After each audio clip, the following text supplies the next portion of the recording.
The shonen genre is mainly focused on people below 17 or 18 age, but we all know that this genre is not limited to only that age group. From kids to adults, everyone likes to read shonen manga and watch anime like Dragon Ball Z, Naruto, Bleach, and One Piece, which falls under shonen genre. But even though it is shonen and made for kids according to Japanese people, the writers never shy away from killing any characters permanently from the story. Let it be if that character is everyone's favorite one from the whole storyline. So, death is a very powerful tool that is frequently used in anime to make stories much more impactful and heart touching. But we all know that not all anime do it the right way. See, people will only cry to any character's death if and only if he is well connected to the main storyline or our main character and got a lot of or at least a good amount of screen time in the series with our main character, or either he must have a close bond with the main character. These are the only instances when any death will hit the viewers emotionally. Just take an example like Jiraya's death or Portugas the S's death. But some anime or manga creators look at characters' death as a tool to just pull viewers inside the story by just showing random and meaningless bloodshed. Like, take the example of Akamega Kill. I mean, since the first episode, everyone was dying for no reason at all. And that's why I hate Akamega Kill. Yes, I have said it. And I don't understand how people were able to even bear with those meaningless deaths and watch that anime till the end. If I am saying all those things, then how and when should the deaths between supporting characters be used as plot devices? And is there any such thing called as too many dead characters or too little dead characters?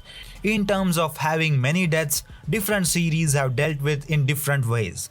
Some animes like Demon Slayer were all too happy to permanently kill off a huge chunk of its supporting cast before it concluded, while other series like Dragon Ball trivialized death by making it impermanent. In both cases though, the result is desensitization for different reasons.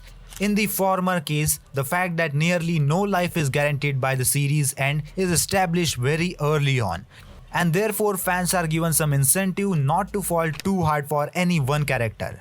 Alternatively, the fact that so many characters have died and been revived in the Dragon Ball franchise make death seem unimportant. After all, whenever a character is needed alive, others just need to get some versions of Dragon Balls and wish it so. Nearly all of Dragon Ball's main characters have died at least once, sometime being revived up to 4 separate times. Therefore, in the long run, death in Dragon Ball is functionally indistinguishable from losing but being left alive. And that's no fun. Dragon Ball Super wisely kept characters' death to a minimum, making this less of an issue than before. Of course, fans of horror will argue that there isn't a such thing called as too many deaths, and indeed there is some truth to that. Just as there isn't a such thing called as too few. Death is a valuable but ultimately optional plot device.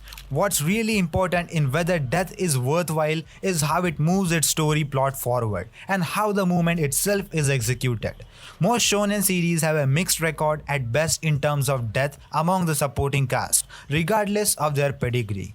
For a series that deals heavily with death and the afterlife, many of Bleach's deaths, most notably that of Genryusai Yamamoto, feel cheap and underwhelming.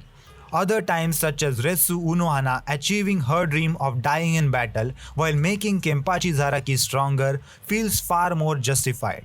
All of Bleach's deaths do move the plot forward in some way. They can be considered structurally necessary, but in terms of how they are written, they come up short. Now let's talk about My Hero Academia. MHA's deaths have a similarly mixed effect. Sir Night Eye's demise was powerful and respectful of his role in the series, while that of Midnight felt poorly addressed and unnecessary. Indeed, this is the trend with most of the popular shonen series. It's extremely difficult to get fans to grieve without also making them angry or generating backlash. Perhaps that's why some series like Fairy Tail, Inuyasha and Black Clover has largely avoiding killing off supporting characters in the first place. I mean so far. All of those deathless series are still fantastic and have large fan base for that particular reason. But if a series can be successful without killing members of the supporting cast, why do so many authors try that? There are those rare authors and series that just seems to get it right every time when it comes to death. Naruto and One Piece stands out among the titans of shonen animes for having particularly compelling deaths. In both cases, they occur far and few between, but pack an unparalleled emotional punch while driving the narrative forward. The death of important characters like Asuma, Jiraiya, and Neji in Naruto all serves their own important purpose and are catalysts for the growth of those closest to them. And of course, there's the death of Rin Nohara, which set in motion Obito Uchiha's quest for revenge, while also, along with Obito's seeming death, fundamentally changing Kakashi's personality. And do I even need to talk about One Piece though? Eiichiro Oda has always used deaths in One Piece as moments to connect to the greater story but also tug at the heartstrings. Ace's death at the end of the Battle of Marineford drives home Luffy's relative powerlessness at that moment. It also sends a powerful message that nurture is stronger than nature, with Ace thanking everyone for loving him despite his lineage as he passed away. Both Whitebeard and Goldie Roger use their last words to refer to the tutelar One Piece as real with world-shaking consequences. And as animate as it sounds technically, the sinking of Straw Hat's first ship, the Going Merry, is one of the saddest and most powerful moments in the entire series. And that's why there is nothing to point towards in One Piece, because Eiichiro Oda has used death in One Piece at the most important and perfect moments. If done perfectly, killing off a supporting character can lead to some of the most emotionally gratifying, memorable, and important moments in the story. But finding that balance is a tightrope walk, and authors are far more likely to falter along the way at least a few times. Yet the potential reward inspires them to keep trying for better or worse.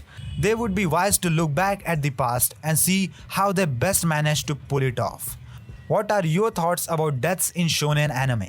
Let me know your thoughts in the comment section down below. And if you enjoyed this video, then don't forget to like this video and subscribe to my YouTube channel, because I post daily anime content about top 10 top 5 listings, anime reviews, recommendations, news theories, and all sorts of anime content on daily basis. So if you enjoyed, please subscribe, and that was it. And I will see you in the next one. Sayonara.